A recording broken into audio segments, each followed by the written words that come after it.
So I have a question, more of a question, but I'd like to actually do the work if possible. But I've just wondered if you've had any experience with animals, pets, in doing the work. I know that may sound crazy, but we take care of a lot of different dogs and horses, and through the years, I've just noticed, and I've heard it said by other people too, that it's kind of a scary thought, but in a way, but your animals, your pets, seem to take on the same behaviors that the owners do.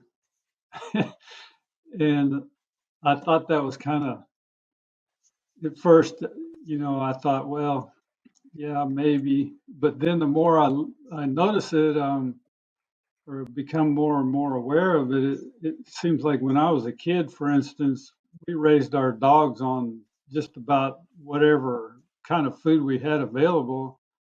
And we never had what I remember being food allergies or, ulcers, for instance, or nervousness or those kind of issues. And now, both in our horses and in our dogs, we have both. And this has been over a 50-year period, mind you, but I just seen, and I notice and if I go to the veterinarian for either cases, I see horses in there with extreme ulcerations, nervousness, burnt out. It's just I just don't recall seeing it to that level when I was that a lot younger. So I came up with a statement that I have a Jack Russell Terrier named Gus, and right now, over the past year and a half, 2 years, he's been itching. He goes through periods of severe scratching and itching and skin allergy type thing. And so I got to thinking about it the other day. I was like, well, I just wonder if I should do the work on him and see if it would help. So I came up with a statement that that Gus has an allergy to any number of different things. You can take your pick, from food to flea bites to weather to uh, any number of pollen, all these things. But it boils down to blaming things, I've found, because I do the same thing. If I get a cold or if I get a head cold or something like that, I'll try to figure out, well, what caused it? What am I believing? Like you said earlier, about what are we thinking that could bring us into that being sick sort of thing. Mhm.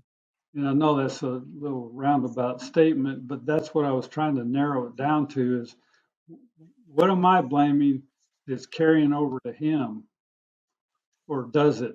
I'm just curious It's an if interesting that relates idea. to Definitely an interesting the idea. experience you've had. I mean, yeah, we all influence each other, including we influence our pets. And so if I'm balanced and peaceful and happy and well adjusted, that often can uh, be a supportive environment for a dog or a pet to be more balanced. There can be a lot of synchronicity between animals. Um, and then with regards to, sickness, I always think of there's kind of two different sources of imbalance. One is mental, like what we do. We look at the thoughts that cause stress. And the other is physical things. Physical things can cause imbalances too. So just whatever diet or exposure to certain toxins or whatever can also be a factor. So, when you think about doing the work with relation to an animal, um, really the work is about my internal experience, right? So it's about me coming back to balance no matter what's going on in the environment. So an animal, even if it's close to me, is still, it's like that's my, it's my experience of them. And when we do the work on it, it may change my experience of them, but it's different than, say, taking them to, to a vet or taking care of them for whatever particular ailment they may have. But who knows? Me doing my work might end up might end up opening things in either how I see them or how I am around them that might be of real support. So, my take on doing the work on this would be to notice what it is that's stressing you about your your your Jack Russell and the itching. Like, what is it about that situation that is causing you stress? What are you wanting to be different? What are you thinking um, that's stressing you? Where are you arguing with reality in some way? I'd say off the cuff is probably more balance financially, primarily, number one. And then number two is um, overall balance. Like if you draw a wagon wheel and you divide it up into 6 different parts, I'm really, real heavily balanced. Spend the priority of my time working, and I'm short on time that I do. Wouldn't want to call it recreational, but I'd say there's definitely an imbalance there, though, as far as where I spend my time, divide up my time, and it is stressful. Okay. So now, is this in relation to Gus, your dog, or is this just you in general? Like, what's stressing you? Because if you want to do the work on your dog, then we would look at what is stressing you about your dog's condition. But if you want to just do the work on anything, then I'm happy to go there as well. Well, I'd say it's like last night I was watching him, and he's to the point where he can't even hardly sleep. And we've been to the vets, and we've done, and we take good care of him that way. Try to take care of him mentally, physically, whatever. He gets a lot of exercise. It's not like he's cooped up all day, that kind of thing. And still, we have this imbalance Right. in him too. Okay. So And this is a and I perfect think, example. Like when he can't sleep, what are you thinking right there? What are you needing in that situation in order to be okay? how can I help him? Okay. Is is where I'm, because I tried, doing the vet thing, and it's one of those deals where to me, sometimes pills aren't the answer to everything. Mhm. Mhm. And since both, I'm not as familiar with dogs as I am with horses, but horses, they will watch you walking away 100 yards away, and they will take a picture of you, and they pretty well know what kind of behavior, what your attitude is at that moment. They're very, very aware, and in body language, I should say. And this, we have 2 dogs, and one of them is, I can literally say, okay, let's go walk, and he will get up. I mean, he knows whether it's the words or whatever, or the whatever it is, he knows. He just intuitively knows. Gus is intuitively aware of. He's real small, but we have a lot of coyotes and deer where we live, and he can sense.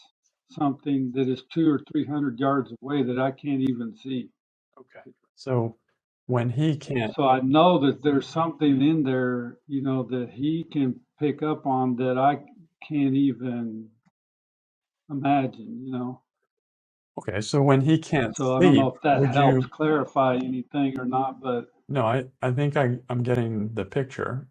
And the situation that you mentioned is a good one. Like he can't sleep, right? And you saw him just last night and you were feeling like, um, some possible stressful thoughts or something like, um, I need to help him, or I don't know how to help him, or something. I think I was getting something like that from what you were saying.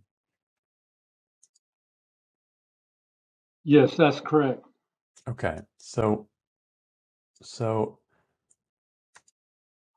of those two, which I one? would narrow it down, I don't know how to help him Yeah, or what's the.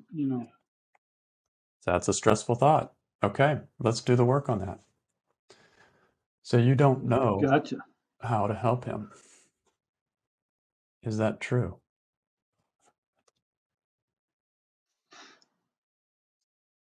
I came to the conclusion last night that I do know how to help him, so it's not true. Okay. And let's be in that moment when you saw him there last night and he was having trouble sleeping. So, how do you react? What happens when you see him there and you have the thought, I don't know how to help him? So that's an anxious thought Hmm.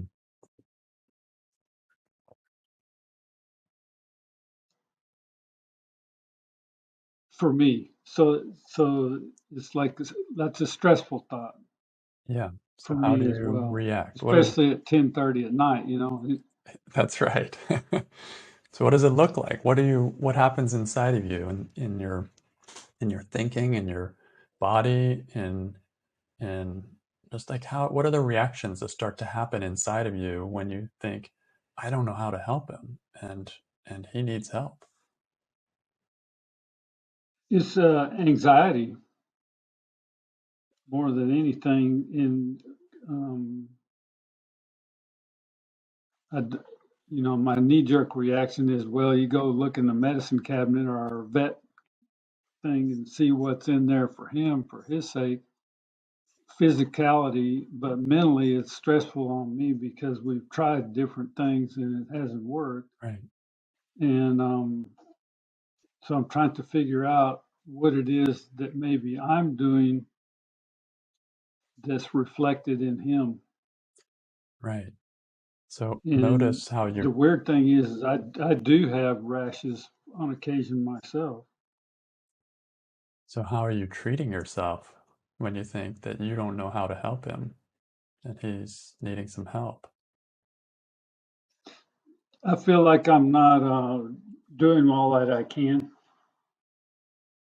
as far as I'd say taking that time. I, my go-to is the material aspect in the, I'll go find the new cure of the day, I guess, and then instead of sitting down and calming myself, Yeah, yeah. take the time to whatever is on the next agenda on my to-do list. Just say, okay, let's just sit down here and calm down here. So when you're And I under, don't know, it's weird. I sorry. yeah, I was just going to say, when you're under the influence of this thought that I don't know how to help him, then you're unable to do that. You just get caught in Correct. that anxious place. Yeah. Um, okay, so who would you be without the thought that you don't know how to help him? Just sit there last night as you were, 10:30 at night, and he's itching. He can't, it just keeps on itching. Who would you be without the thought, I don't know how to help him?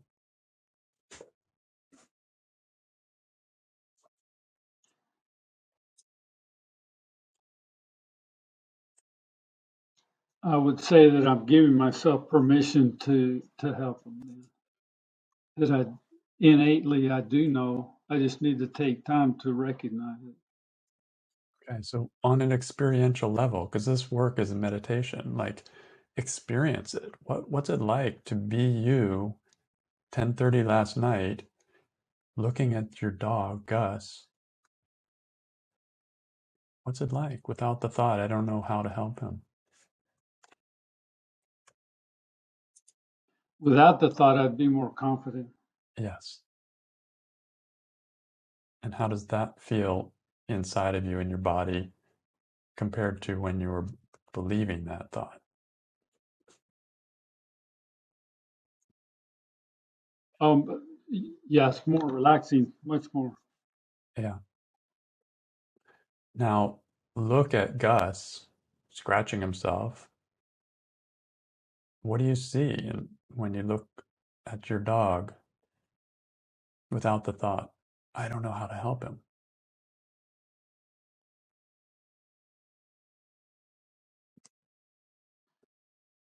I see that in those momentarily, those moments of when he is able to rest, it seems like they can get extended. Hmm. In other words, he may not be totally relaxed, but I did notice last night that once I did calm myself, that there was more in between spaces where he wasn't itching and he was able to relax. Yeah, that's it. Without the thought, I don't know how to help him, you start noticing those spaces. You know, when you're thinking the thought, I don't know how Right. to help him, it's just pure anxiety, trying to somehow figure out what to do. But without the thought, just a little more in touch with what's actually going on, which is sometimes he itches and sometimes he has some times of rest. Sure. Okay, so what we're looking at here is the effect of the thought, this thought, I don't know how to help him, the effect of the thought on you and your experience, and it's pretty clear. So let's try turning the thought around. I don't know how to help him. So I do know how to help him. Okay, how could that be true? Let's look.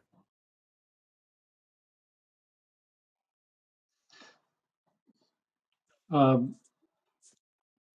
it allows, like I said earlier, kind of like it allows you permission to giving yourself basically or myself permission and confidence that I do know. Yeah, It may not be immediately available, but at least it calms me down enough to recognize that when I'm not anxious, that it is reflected. yeah. Yeah, my problem solving ability when I'm anxious goes way down compared to when I'm not anxious. Correct. So I do know how to help him. Like, what would be what would be the next step you could explore with regards to helping him?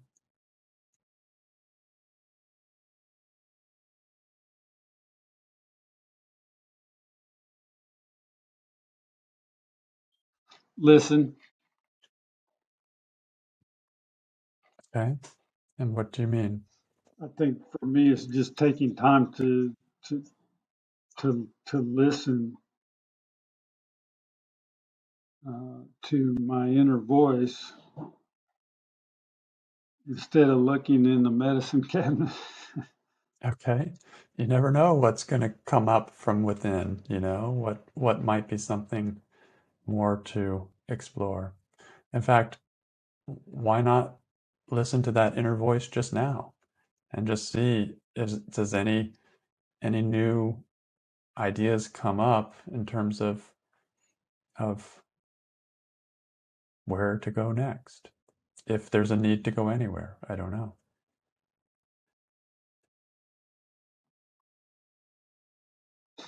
Uh, knee-jerk reaction there is just consolation uh, with regard to him, because it seems like, excuse me, if I do take that time to just those in between times between taking thought, so to speak, versus not having those anxious thoughts, just that space seems to help.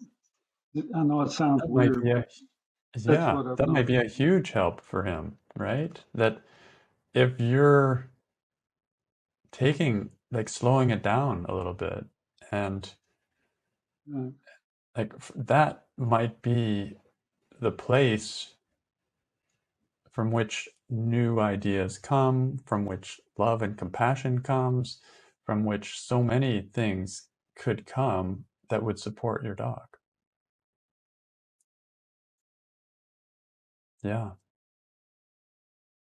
So I do know how to help him by slowing down myself. I think another thing that comes to mind too is not to personalize it, Uh-huh. Yeah. which is hard to do because he's had this so many times that you're thinking, oh well, that's just Gus, that's just him, and and that's what I got to be very careful about with people too, in a way, because then we label, Hmm. and then they're in a box. Right. So that's another way. That I mean, I could be totally wrong, but I've just noticed that carryover too with people too, because I tend to, oh, this person has this or that problem or this issue, and then we just think, well, that's the way they are, Right. We're Right. And then notice what happens. The mind closes and it's sort of like, oh, okay. And any thought of offering support goes away. So, right, yeah, so this is another thing. You're coming up with so many here. I do know how to help him. Like, just not personalizing it that way, not making him, putting him in a box. So that's just the way Gus is, can, who knows, lead to more support for him. All right, so let's look and see if there's another turnaround. I don't know how to help him as the original statement. What would be another way of turning it around?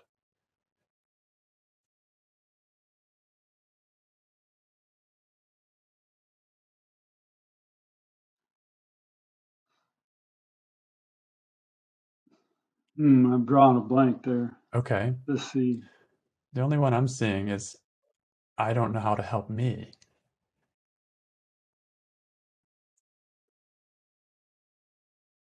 And it sounds kind of similar to what you've been finding already, but isn't isn't this as much about you as it is about Gus? This is true, yeah. Yeah, I can see that. So I don't know how to help me. I don't know how to help me be peaceful around Gus when he's itching. Interestingly enough, that other turnaround was starting to show ways that like that you can find ways to help yourself. But the Sure. original scenario was, yeah, I'm stuck. I don't know how to help myself. I think it's like I don't know how to help Well, and my that dog, leads, right? yeah, no, you're right. I tend to put myself in a box too. Right. Well, that's the way I am. Right. I'm the guy that doesn't know how to help Gus. Yeah.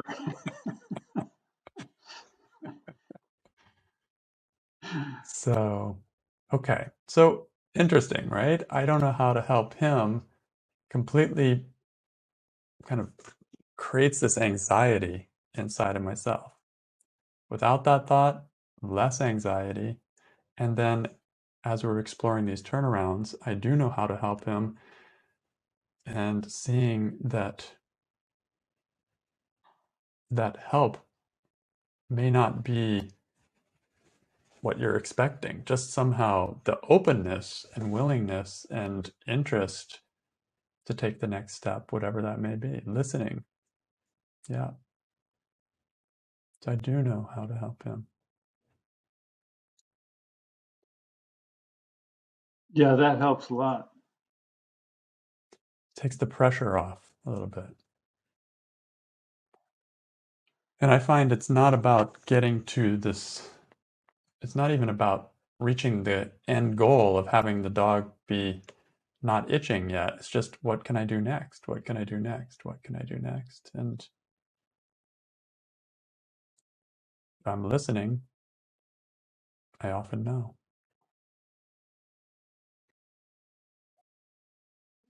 Cool. Well, thank Yeah, you, Hardy. that's what it takes. So is that time to,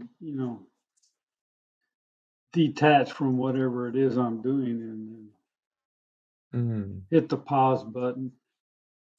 Yeah, coming full circle, right? I do know how to help him. As another example for the turnaround. I do know how to help him by detaching a little bit and giving some attention to Gus when he needs it. Well, yeah, that's a good point right there because like if you do give him that attention, it takes his mind off of it too. What a help. We're looking for help here. What a help. Right. Kindness, love to an animal, just like it is to a human. It's helpful. You think about if you're sick in the hospital, somebody comes and shows you some kindness, it helps.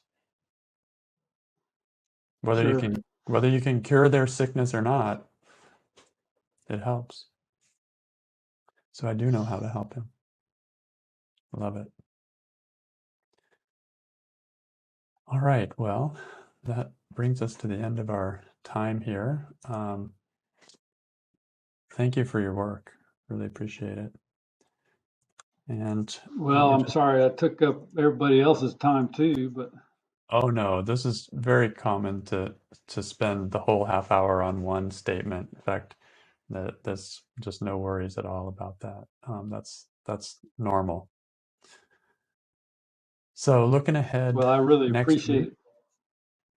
Oh yeah, you're welcome. You're welcome. Thank you for bringing your dog to this open session. It's really Well, who knows? It may carry over to some other people and help them, with their dogs. There are a lot of us out Hopefully. here with pets, yes, and how we Oh relate to yeah. pets is very important. So yeah, thank you.